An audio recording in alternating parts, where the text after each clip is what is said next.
Live from the Washington, D.C. area, it's the Inside Scoop. All the news that our viewers want to know. Now, here's the host. Hello and welcome to this week's edition of the Inside Scoop. My name is Marcus Simon and I am your guest host for today's episode. We're coming to you from the Northern Virginia suburbs of Washington, D.C. This will be my second time hosting this show. I've been a frequent guest, but new to hosting. So I'm going to one more time beg the audience's indulgence and bearing with me. If I seem like a rookie, I am. And I'll also let you guys know that I am sporting a November. We're recording this in the middle of November, beginning of November. So if I look a little scruffy, it's not because I didn't care enough to groom myself. I'm trying to grow a mustache here for charity, and this is the best I can do so far. But those caveats aside, let's go ahead and get going with today's program. Today I am joined by two Commonwealth's attorneys, the Fairfax County and the Arlington County Commonwealth's attorney, who are running up on the end of their first year in elected office. And both of them ran as progressive prosecutors, which was sort of a new term, I think, to a lot of Virginians and something that took some explaining. And so we'll learn a little bit more about what it means to be a progressive prosecutor, how that's playing out in their jurisdiction, and a little bit about what they'd like to see us do as the legislature to make life more just for residents of Fairfax County and Arlington County. So I'm joined first by Parisa Dehghani-Tafti. She's the Commonwealth Attorney for Arlington and Falls Church City, areas that I represent. I represent Falls Church City in the House of Delegates, and I'm joined by Steve Descano, who's got more constituents than several senators and governors and so forth. He represents the enormous county of Fairfax. So I only represent a piece of his jurisdiction there. So I think I represent a piece of both of y'all's jurisdictions. So I'm happy to have you guys both join me for this recording. And I'll give you guys both a second to just introduce yourselves a little bit and tell us what made you decide to take the leap from whatever you were doing before to becoming a Commonwealth attorney. And again, we'll start with ladies first. We'll start with Parisa. I'm Parisa Dehghani-Tafti, and as Marcus said, I'm the Commonwealth Attorney for Arlington County and the City of Falls Church. And I came by becoming a Commonwealth Attorney from an unusual stance, and I had spent 18 years of my career, working on death penalty cases and working on innocence cases, as well as being a public defender in DC. And the reason why I decided to run for Commonwealth's attorney was because I was intimately familiar on a very personal level with the injustices in the system.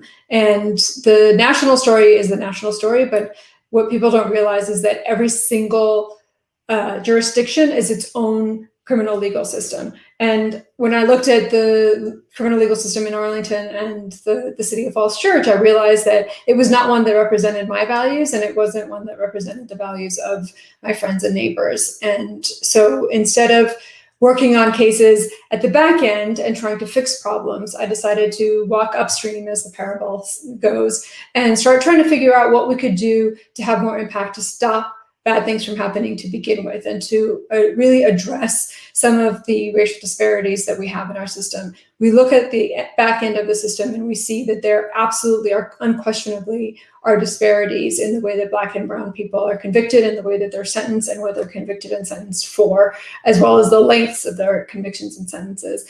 And you can't see that back end without recognizing that something is going wrong upstream. And so my goal was to come in and figure out what's going on wrong upstream, where are the decision points, and to use the office both to fix the individual cases that are happening in the office, but also to work systemically and use my voice to do things like what we're talking about now, which is reinvest in communities and reinvest in mental health care and reinvest in substance abuse, so that we can stop the problems before they happen and we can prevent crime, and then we can get to the root causes of what causes crime.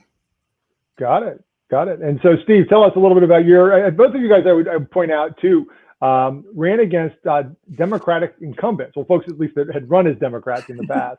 And I will briefly, before we switch to Steve, say that I was pleased to endorse both of you all in your races. I think I was probably among the first elected officials to make that announcement and go out on that limb with you guys. And so I've enjoyed your electoral success. That was important, right? It's a risky thing for us to do, and I look forward to talking more after Steve gets to tell us how he got here about how you're using your new platform. But Steve, go ahead and tell us a little bit about what made you decide to do that, to take on a Democratic incumbent in a blue district and run for office. Thank you, Marcus. First of all, let me say thank you for having me. And I would have, and you did endorse me very, very early, but I still would have been a guest on the show, even if you hadn't. But I do appreciate it. I'm Steve Descano. I am the Commonwealth's attorney for the county of Fairfax and the city of Fairfax, a jurisdiction of 1.2 million people. And I came to running for Commonwealth's attorney with my background as a federal prosecutor. I had spent 6 years as a federal prosecutor in the Justice Department in the President Obama administration. And what I had seen in my experience was, quite frankly, the problems with our criminal justice system. I saw them up close. I saw the racial disparities. I saw the injustices. And I also realized that the justice system was working, in fact, as it was intended to work, which was very, very problematic. Because, as Parisa mentioned, every justice system is independent, and they should represent the values of our communities, and they should run in a way that coincides with the values of our community. And in Fairfax County, what I found, notwithstanding the fact that my predecessor was a nominal Democrat, I felt very, very strongly that the criminal justice system in this office was not representing the values of our community. And by not representing the values of our community, the criminal justice system was working injustice after injustice, but it was also failing to keep us safe long term. The old ways of doing things really had been met with a lot of failure, but had not been critically looked at in over decades. So my goal as the Commonwealth's attorney was to come in, bring the values of the community into the courthouse, and really take a 360-degree approach and review every single step to make sure that our justice system reflects Fairfax County and the city of Fairfax, and is also doing what's necessary to keep us safe and get at the root causes of issues instead of continually replaying the same playbook over and over again to fail results. Got it. And so let me stick with you for a second, Steve. And but both of y'all can think about this question too. But what if there were a lot of predictions about what would happen if you all were to win, and that the career prosecutors would leave, there'd be mass exoduses, and that you guys were so new to the system you wouldn't know what to do, and that things would be disastrous. So tell me, I guess, okay, we'll stick with Steve for the moment. How did the transition go? What was the biggest surprise that you found when you got there, and what would you say was maybe one of the highlights, and maybe a low light if you want to cop to a low light, but let me know. Sure, absolutely. I think it's a great question because that is absolutely correct. That was the narrative that people were saying. And as far as the transition goes, it's no secret around this courthouse that I had no transition. I wasn't allowed into the office until the night before I took over. So really, when we came on, we were seeing everything new firsthand on day one.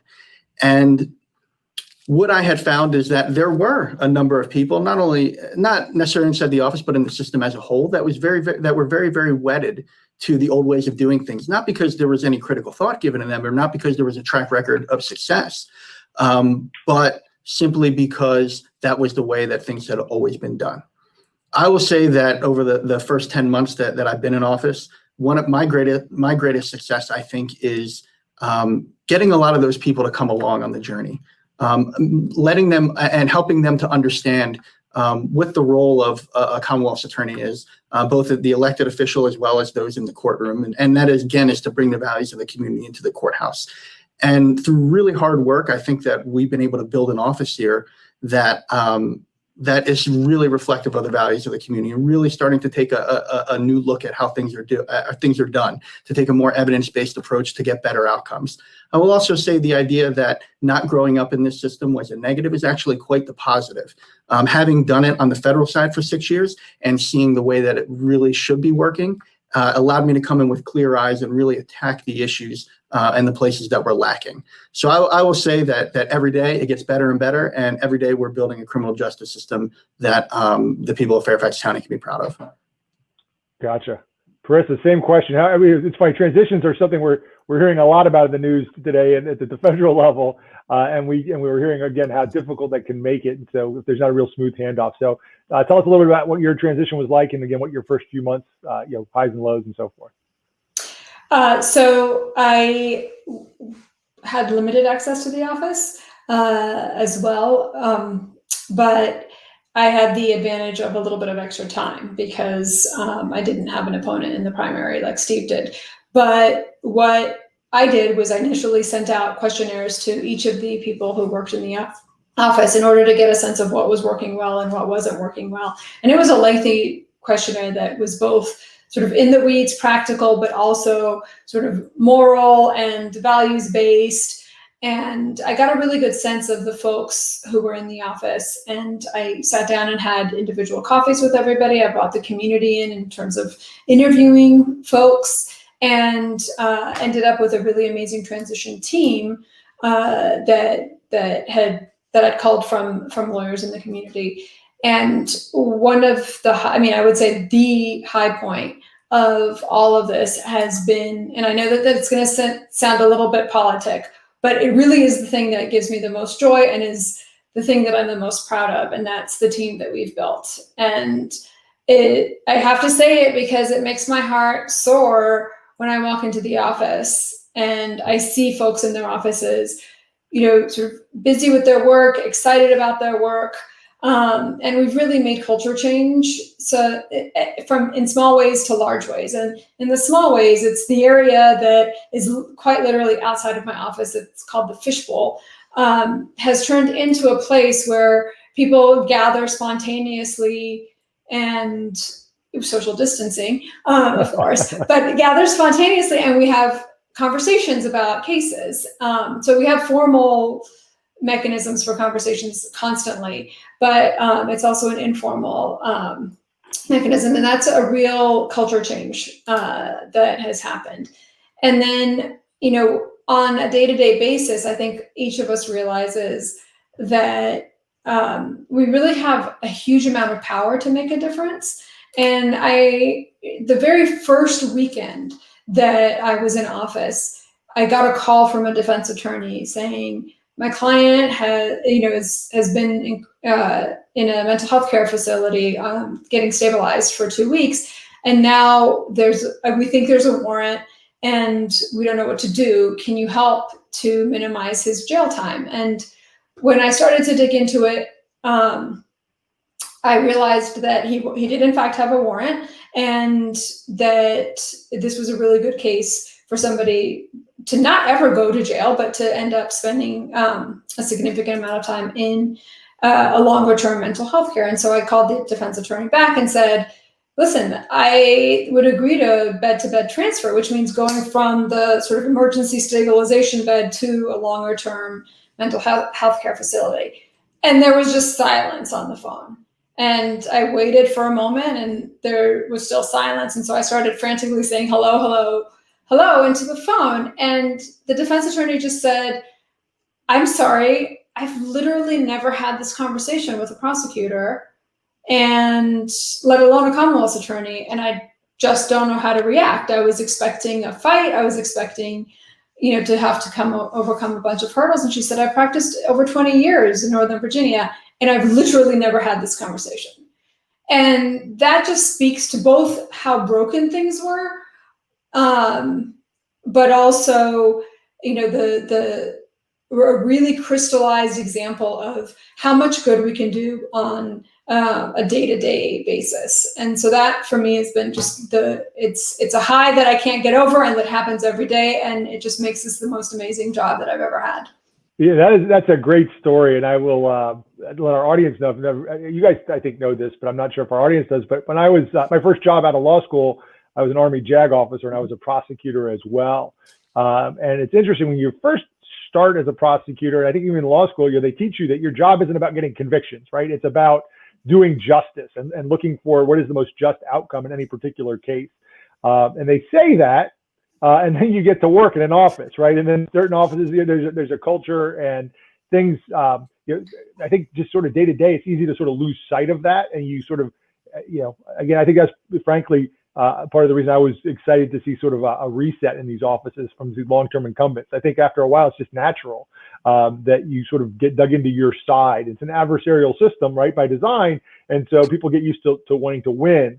And I think it's great to have a different sort of definition of what a win is, right? A win is not necessarily a conviction; it's the most appropriate outcome under the circumstances. Parisa, you mentioned you were talking about your fishbowl for a second, so it made me think. You guys came into office. You get up to this great start in January and February. You're finally starting to get your sea legs, and then the whole world goes upside down, right? And everything is changed by COVID. And so, Parisa, why don't you? And then we'll come to Steve again with the same question. But how has the pandemic affected the way that you do your job? What have you done to adapt? Has it slowed you down? Is it just, or has it been maybe in some ways an opportunity to implement some changes because everybody's having to do business differently? But tell me, how's COVID affected your office and your what you're doing this year? So first of all, I would say all of the above to answer your question. But when we were one of the offices that sort of spotted COVID coming pretty early. And so from about mid-February, we started working with the sheriff's office to figure out a plan of what we would do. And it was a great example of how different stakeholders can come together with, who normally have different perspectives and different goals, but really come together to try to figure out a solution to the problem. And when we spoke to the sheriff, their priority was reducing the number of people in jail, which of course had been our priority from the beginning.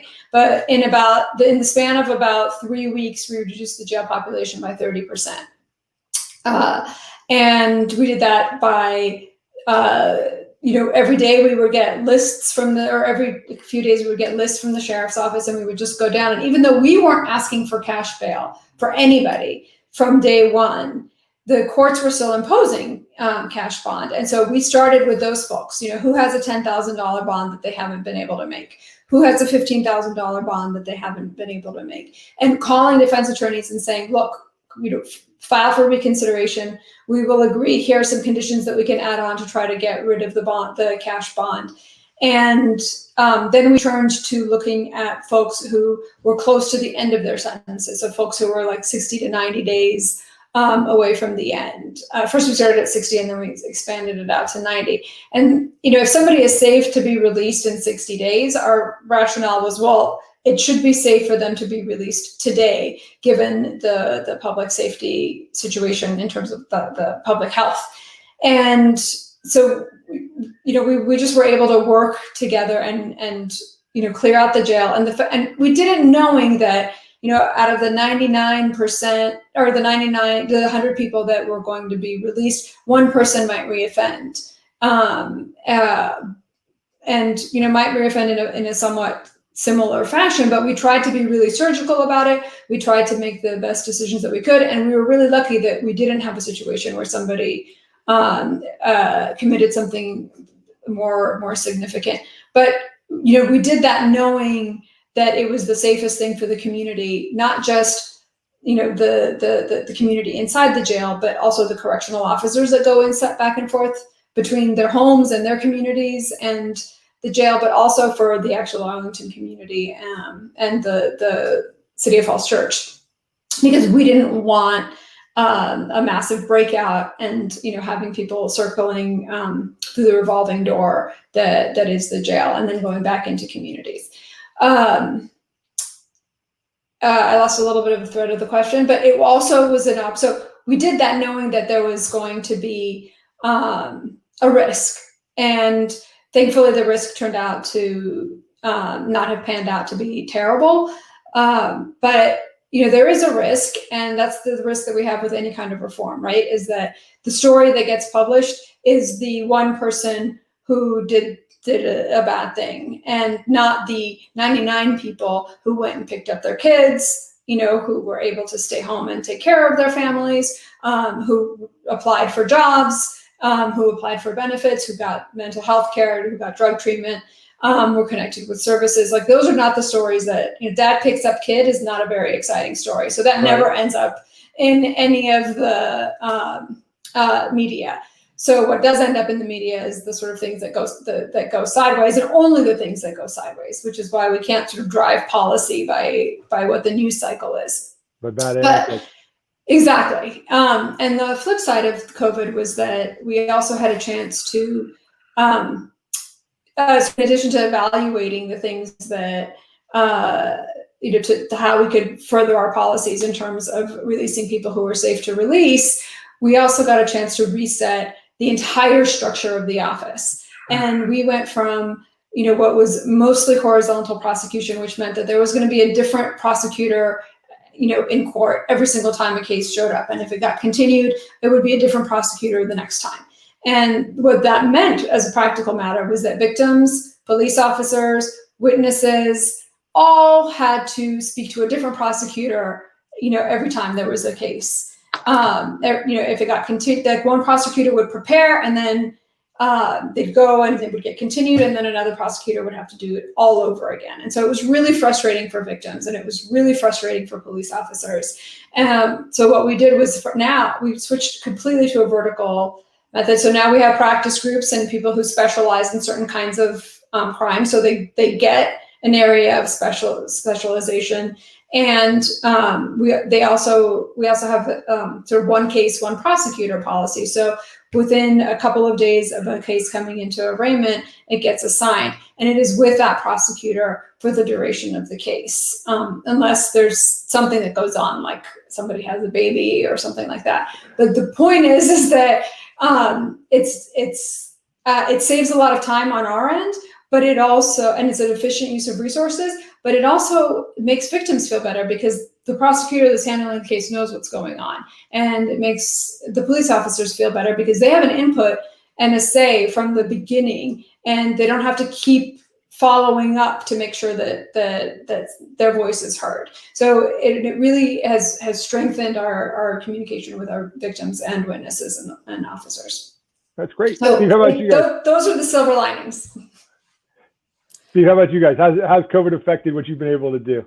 Oh, COVID had much like Parisa, had a huge effect on what we were doing here. When COVID hit, my first priority, much like Parisa's, my first priority was the safety of the community. And what I meant by that is not just the individuals obviously in the jail, but our community as well. Because if you think about the number of correctional officers or people who work in the jail, or even people who are there short term that come in and come out of that facility, they're going into grocery stores and other places where people in our community are in. So it was really a public safety issue to really try to get people out of that jail and do it in a way that was safe for the community.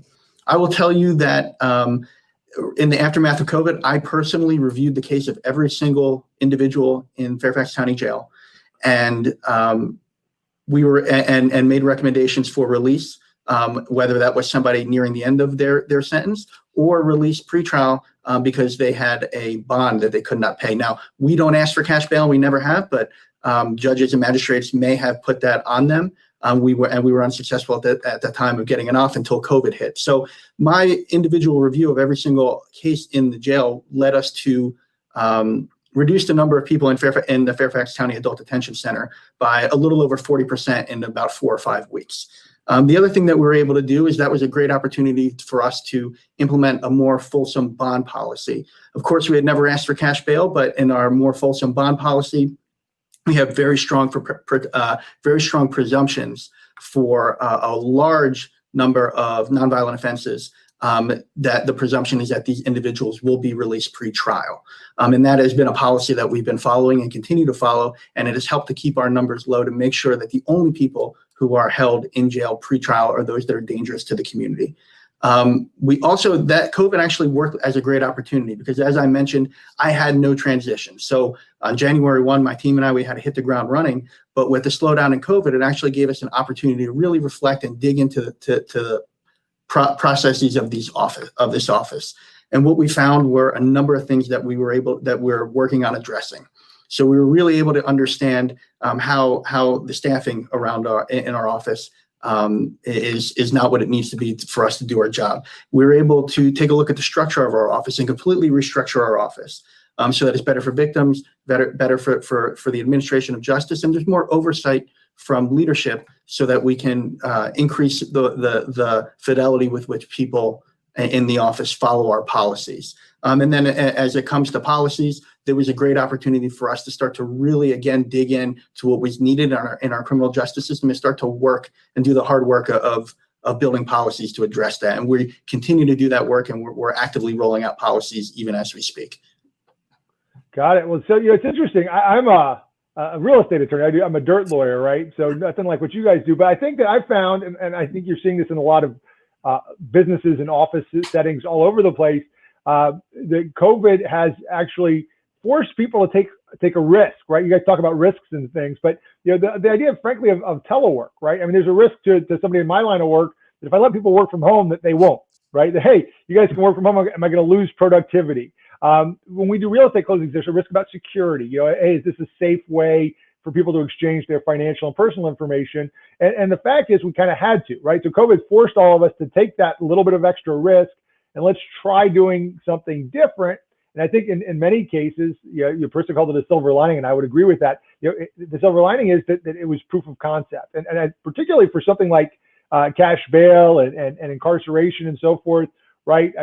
We've all sort of said in theory that we believe there's a lot of people in jail that don't belong there, but God, it's scary, right? Because as Parisa mentioned, the idea that the one that gets out and does something awful, and it all falls back on your shoulders, or in our case, we talk about early release for prisoners in the General Assembly, and everybody's afraid that they're going to get a Willie Horton, mailing, if they try something like that. So this gave us the opportunity to try it, and it sounds like for you guys it worked. So we're up on a break here shortly. When we come back, and this has been, the time goes fast, right? This has been a great conversation with both of you all. You touched on a couple of topics that we'll try and visit after the break. And then I'll let you guys tell me what to do if we have some time at the end. But you guys both talked about cash bail. And I know that in Fairfax, we've got a judge who's just written an opinion about his position on cash bail. And we'll talk about marijuana prosecutions, both things that you guys, I think, both campaigned on. And it sounds like from what you said, as much as you're trying to keep your campaign promises, there's another body involved, the bench, and your judges and magistrates, and they don't always feel the same way. So when we're back from the break, we will dig in a little bit deeper on those topics. I know you guys have overcome the obstacles of having to replace an incumbent, but we'll find out what obstacles are left, how you're dealing with that, and what you think I can maybe do to help you guys in the future. I am Marcus Simon. I'm joined by Parisa Dehghani-Tafti and Steve Descano, Commonwealth attorneys for Fairfax County, the County of Arlington, and Falls Church City, and Fairfax City as well. And you're watching Inside Scoop. It's all of our responsibility to slow the spread of the coronavirus. So follow guidance from authorities where you live and stay home unless absolutely necessary. You can still use your outdoor spaces like yards and decks. It's also okay to go for a walk or exercise outside. Wear a cloth face covering, stay at least 6 feet away from other people, try not to touch any surfaces, and wash your hands for at least 20 seconds as often as possible. Visit coronavirus.gov for the latest information.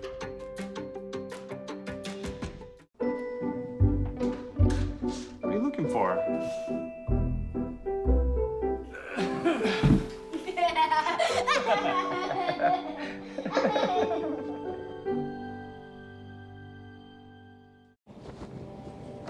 America, land of the free.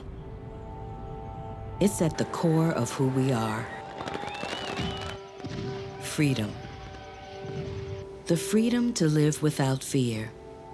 To drive through all 50 states, to sleep safely in our own beds, the freedom to jog where we please, to watch birds in the park, to wear a hoodie, the freedom to breathe.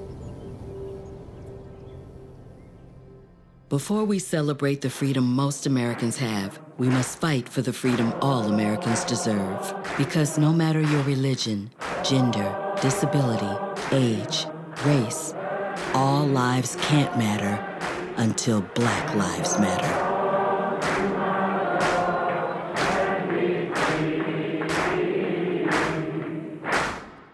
Today I'm going to talk to you about physics. Come on in, girls. Let's go. This is the first rocket to get humans to Mars. Really tall. I'm a rocket structural engineer, designing and building parts of the rocket. You are the generation that will be stepping foot on Mars. Do I have a group of astronauts on my hands? Yes. You can become a rocket scientist or whatever else you want to be. Even though there is so much against us, you will see me wearing a face covering. And even with my face covered, you will see me as a son, as a friend to everyone I meet, as a fighter for change, as a woman who stands up for what I believe in.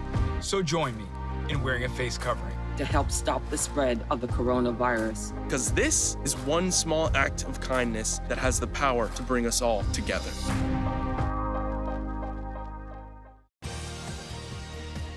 We're back to the Inside Scoop. Here again, your host. Welcome back to Inside Scoop. I am your guest host today, Marcus Simon. We've been talking with Commonwealth attorneys, the Fairfax County Commonwealth attorney, Steve Descano, and the Commonwealth attorney for Arlington County and the City of Falls Church, Parisa Dehghani-Tafti. They're both new Commonwealth attorneys, new to their role, although they've been at it for about a year. We've talked a little bit about what made them decide to run, how the first year in office is going, and how they've been dealing with COVID. And so we're back now to dig into a little bit of some of the issues that we started to talk about in the first half. Both Steve and Parisa said that, interestingly, COVID sort of forced everybody in the process to take a hard look at pretrial confinement issues, right? And whether you call it cash bail or something else. But there was an effort made to very deliberately, bring people out of jail that didn't really need to be there. And so, Steve, why don't you tell us a little bit about what your position was or is with regards to cash bail, and tell us a little bit. There's a recent decision by one of the circuit court, a letter of opinion from a circuit court judge in Fairfax. Tell us a little bit about that and what you think that may mean for the future of cash bail. I'd be happy to. Cash bail, as you know, Mark, is something that is very, very important to me. It's cash bail is really a marker of injustice in our system. And for the viewers at home, what cash bail is if you're arrested, there's a decision to be made by a judge, a magistrate or a judge to determine whether or not you should be released before your trial date. And what that should be based on is whether the individual is dangerous and whether they're a risk of flight. And those really should be the deciding factors. And if there are many options. You can hold someone pretrial, or you can put them out on supervised release where they can be supervised by the court system. But one of the things that we've relied on for too long is cash bail. And what that simply means is paying an amount of money to get out of jail. So if you are deemed not to be dangerous and not to be a flight risk, sometimes a court will still make you pay. And all that doesn't make our community any safer. All it does is create a two-tiered system of justice where the rich get to sleep at home at night and the poor don't. And that hurts that individual, but it hurts their family and their community very quickly. Someone who can't afford to get out of jail can lose their job, which would mean they would lose their apartment or their house, which means they could lose their kids in just a short period of time. And not only that, we know that people who are held in jail even for 2 or 3 days because they can't afford cash bail, even years down the line, their chance for recidivism is actually higher. So it's not only is it unfair, but it actually makes our community less safe. That's why since day one in my administration, I've directed my prosecutors to not ask for cash bail because we don't want that. We don't want that two-tiered system of justice. And because holding people unnecessarily is a safety issue for the community long-term and a fairness issue, we want to get as many people as possible out pre-trial that do not represent a risk to our community. And that's the other part of this. Not asking for cash bail is great, but actually affirmatively looking to release people pre-trial is what we were trying to do here, because I think that's the way our justice system lives up to our values. Now, Marcus, you mentioned the letter opinion that came out last week by a circuit court judge in Fairfax County saying that cash bail was unconstitutional. I will tell you that I agree with that outcome. As a matter of fact, my office's position when we wrote our brief was to argue affirmatively that cash bail is unconstitutional for a number of reasons. In fact, the same reasons that were found in the judge's letter opinion. And I think that is important not only for that case and this courthouse, but I think it has implications statewide, because I think it is a recognition, and people are starting to see that judges and prosecutors are finding fault with the cash bail system, finding that it doesn't accord with our Constitution and with our values. And my hope is that is yet another step down the path of the legislature outlawing cash bail in Virginia, because I think that would be a great reform that would not only improve community safety, because it cuts away at that increased recidivism risk, but it also builds a more fair justice system regardless of wealth, which is really the ideal and what we all want. So it's very, very important. And again, I hope it's just one step down that path. And Parisa, you mentioned that you have not been seeking cash bail, but that sometimes the judges and magistrates do it anyway. And I know that you've been maybe running into some, not just this cash bail issue, but on a number of things. You've met with, I don't know if I want to call it resistance or skepticism, or certainly a lot of interest from the judges in your circuit. You want to tell us a little bit about your experience with cash bail and maybe some other examples of where you've had to make your case. You've made it to the people who elected you, but now you've got to make it to this smaller group of folks. Well, let me start with talking about a case where somebody was out on supervised release while they were waiting for their case to be adjudicated. And they were out for about 18 months. And they spent that 18 months, and this is a case that's basically been in the Washington Post and in Oral Now and sort of all over the place over the last few weeks. But they did something very serious, and it was transporting marijuana and hashish oil. But during the 18 months that they were out, they became sober. They got a job. They started learning a construction trade, and they moved back in with their family. Their family left their jobs in this area to move to another state in order to get the individual away from the sort of bad influences and the bad friends that he had made. Meanwhile, while he was still a teenager. So this is what I'm about, a young adult who was between 18 and 20 making these poor decisions. And we know that brain is not much more developed than a 16-year-old brain, because people's brains don't fully develop until between 22 and 25. So he's out for 18 months, sober, really on like the poster child for rehabilitation. And so what our proposal was in that case was saying, look, this is a person who's had 150 plus clean urines. This is a person who's done everything that the system could possibly want him to do.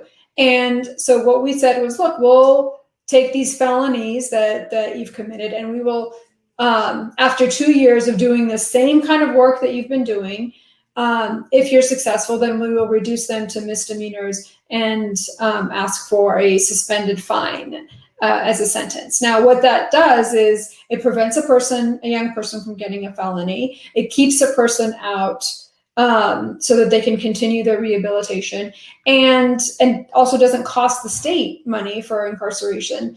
And at the end of the day, they still have a misdemeanor, so there's still a record of what they did, because it was serious. I mean, if it had been less serious, it might have been a straight up dismissal of the charges. But because it was such a serious amount to begin with, we felt that there still needed to be some kind of record at the end. But after 2 years, and with the incentives, then the case would get reduced to misdemeanors, and he'd be able to, relatively speaking, walk away with not as damaged a record as he otherwise would have. And the plea was rejected. And it was rejected. What happens in Arlington is you're supposed to reject and then recuse. I mean, it happens, it's not Arlington, it's everywhere. You're supposed to reject and then recuse. And what we ended up with was an opinion that got then released to the press, not by us. And it's now caused a tremendous amount of backlash, mostly by the right wing, because what our values are and what we say we want to do as a community was not followed by the bench. And I say that just with all honesty, that we can't say that we want people to be rehabilitated and then not give them incentives to do that. We can't say that we want people to work and have careers and learn trades and go to school and not put them in a position to do that, and to then, deliberately try to undo the work that they've done. And if they've had a measure of success, then debase that success and say, well, it should have been even better than it is. So the advantage of having a system where people are not locked up is that you're not awaiting the adjudication of their cases, that you're not coercing them into certain kinds of pleas by the mere fact that you have them incarcerated, but you're also giving them a chance to actually do the good that they're supposed to do. And again, ironically, the story isn't, look at this incredible rehabilitation story. Let's learn how we can replicate this for people who don't have families that are willing and able to move, and who don't have families that can send them to drug treatment. Instead of let's replicate this for people who don't have the opportunities, instead it's become, look at the crazy prosecutor who's turning felony charges into misdemeanors after 3.5 years of successful probation. Yeah. Well, it's interesting. And my friend Don Scott, who's a new member of the General Assembly, he refers to the system we have now as a criminal punishment system. It's like you can't even call it a criminal justice system if your attitude is that it's only designed to punish people. And so I think that anecdote's great. It hits on some of the problems with pretrial confinement, some of the opportunities from eliminating cash bail and letting people do other things, and again puts the emphasis on the fact that there are different layers here where we've got to get folks out of that punishment mindset and really bring the justice back to the criminal justice system. But I'm doing too much talking. I'm supposed to be a host. I'm supposed to let you guys do the talking. I got to get used to my new role here. So Steve, speaking of that, you also, and I think both of you have said during your campaigns that you would stop prosecuting simple possession of marijuana if you became Commonwealth attorneys, in large part because it tends to be a charge that disproportionately affects people of color in Virginia and Arlington and Fairfax in particular, and it doesn't really do justice. If I remember correctly, and you guys can correct me if I'm wrong, but I'll start with Steve. I think you guys ran into a little bit of initial resistance in Fairfax. How is that going now? And is that still your policy? And tell us a little bit about how that's working. I'd be happy to, Marcus, and don't feel too bad. Even you're still doing great as a host. But you're absolutely right. One of the promises I made during the campaign was that I would not prosecute simple possession of marijuana, primarily because it is a crime. It is an offense that is disproportionately charged to African Americans. And we did run into resistance on that when I announced that I was instituting that policy on day one of my administration. But it was incredibly important to me. We fought the fight, and I'm proud to report that since January 1, not a single person has been convicted of simple possession of marijuana. That is hundreds, as a matter of fact, that's probably thousands of individuals whose lives are better, people in our community who won't have a record that will stay with them for the rest of their life. And that is, so that was so important that we really put a lot of resources into fighting that and making that a reality. As of right now, obviously, the General Assembly, they decriminalized marijuana beginning in July 1. And luckily, during this special session, one of the things that I really pushed on at the General Assembly and really advocated for was stopping the plain smell search of a car or a person for the smell of marijuana.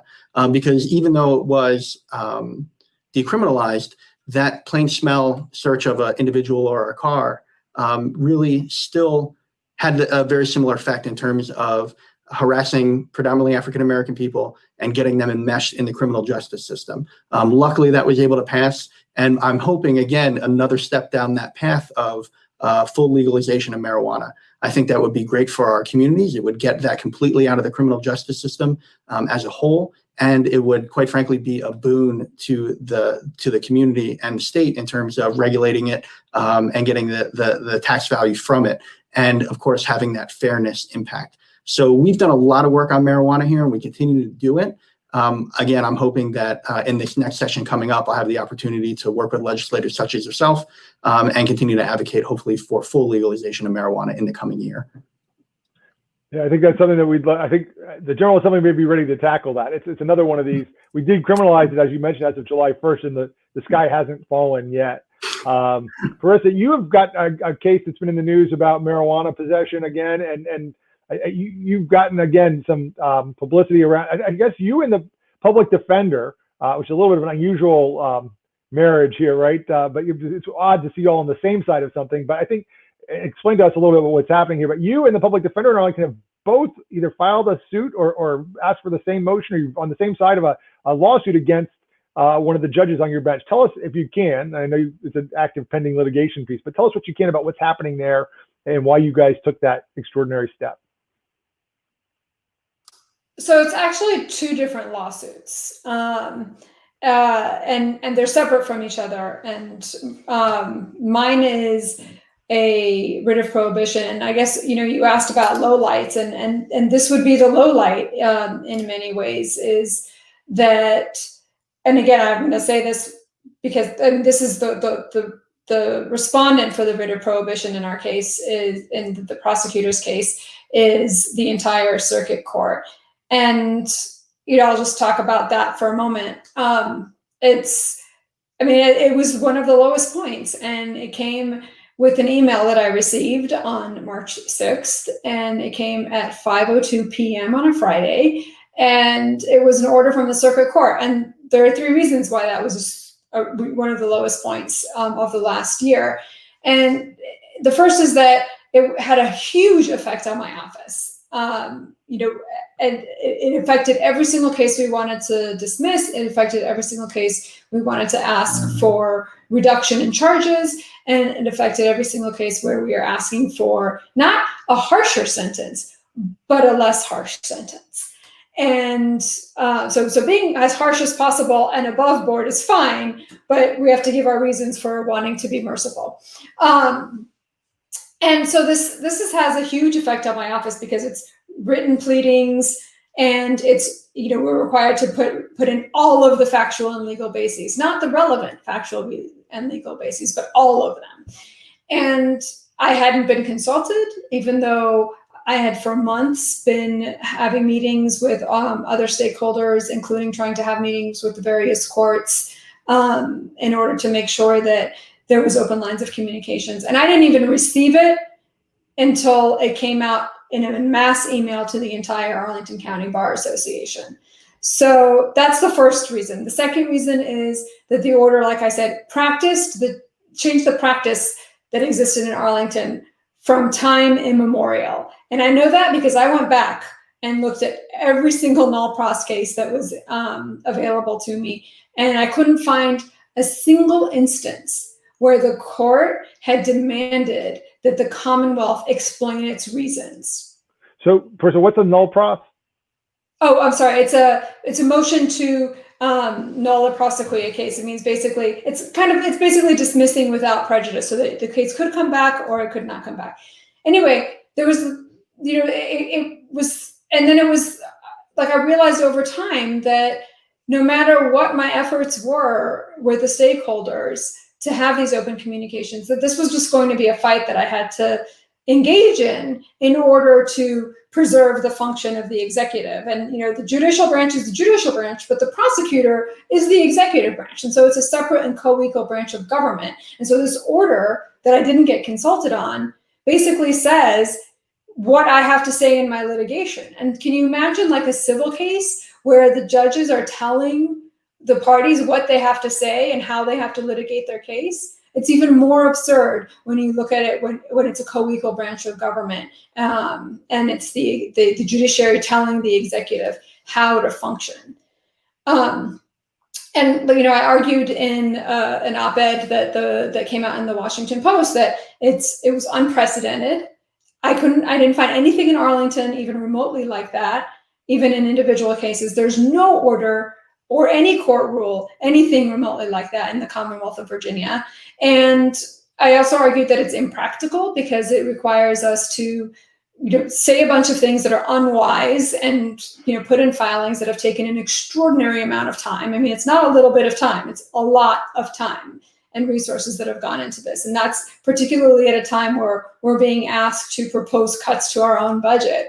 But instead, my assistants are running around doing a lot of busy work. And then it's also unconstitutional because, as I said, it really is telling the executive, this is how you have to function. This is what you have to litigate. This is how you have to litigate. And we're not going to let you make decisions about what your themes are and what your narratives are and what should happen in a case. We're going to demand everything, whether it's hearsay, whether it's accurate, and whether your best judgment says that we should that we should know it or not. So that's the litigation that our office brought, and that's a writ of prohibition. The public defender's office has a different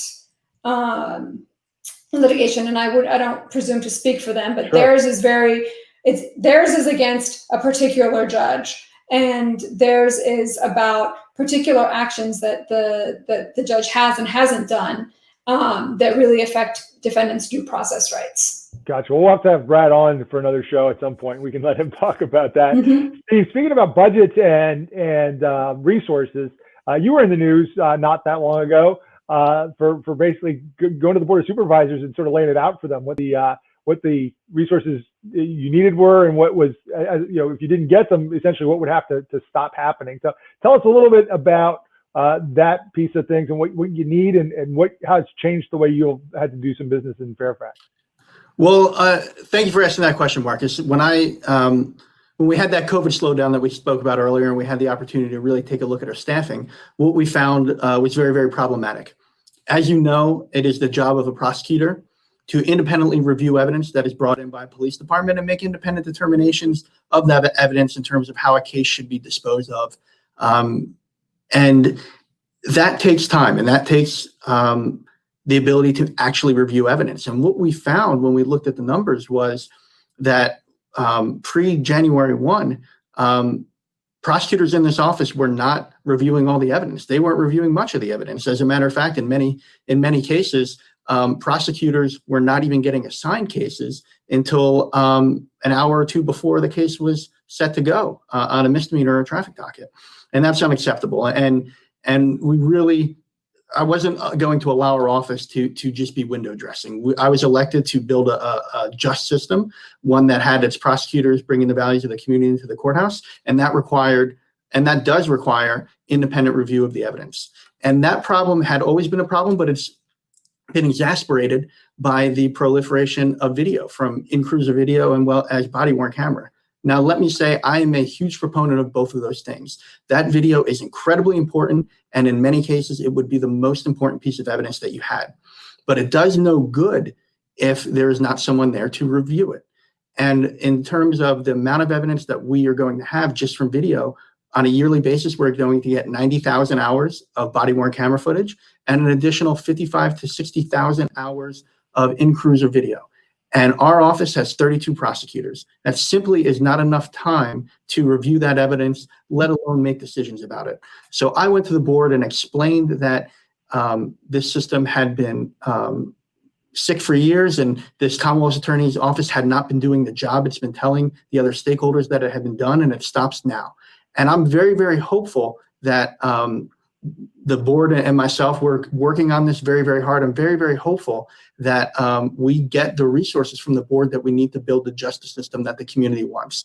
Because right now, what we have to do is we have to focus only on the most serious crimes, being felonies as well as violent misdemeanors.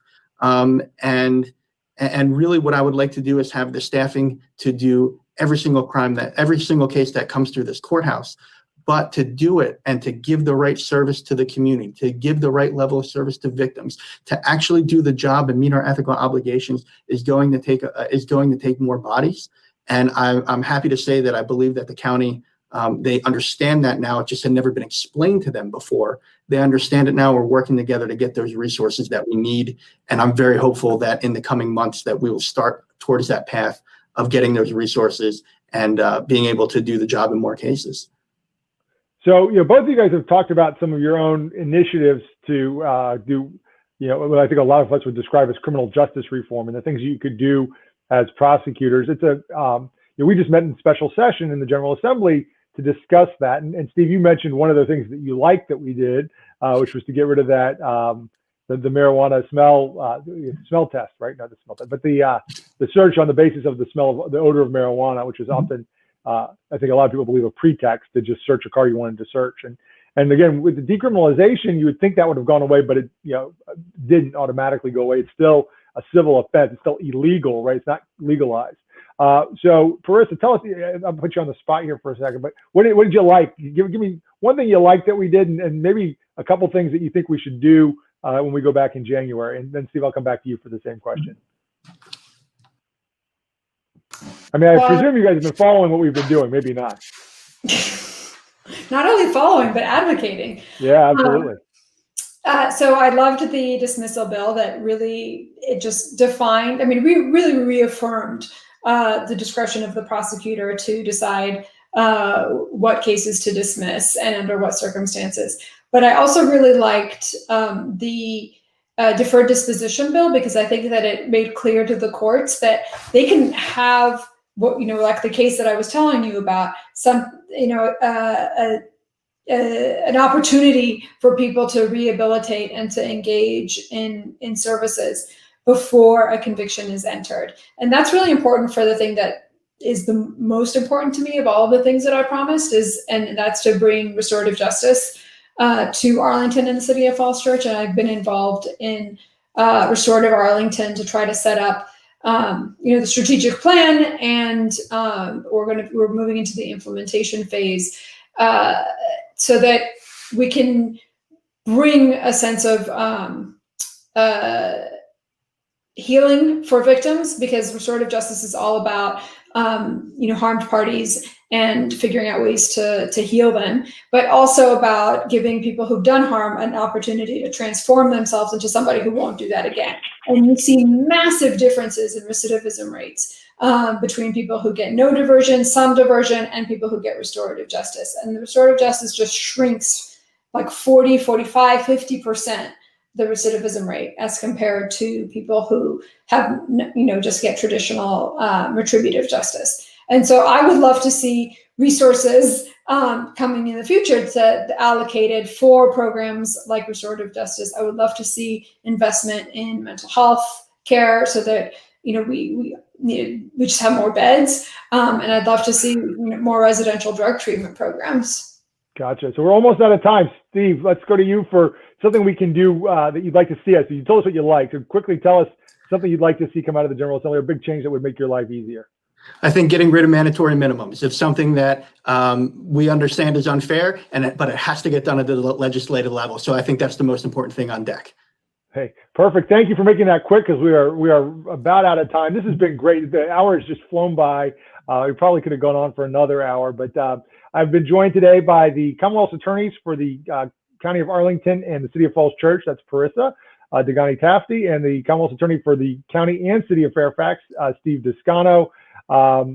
Look forward to working with you all in the future to make Virginia's criminal justice system exactly that, not a punishment system, but a justice system, and to bring out better outcomes for our communities. You've been watching Inside Scoop. I'm Marcus Simon, your guest host. I look forward to seeing you again in about a week.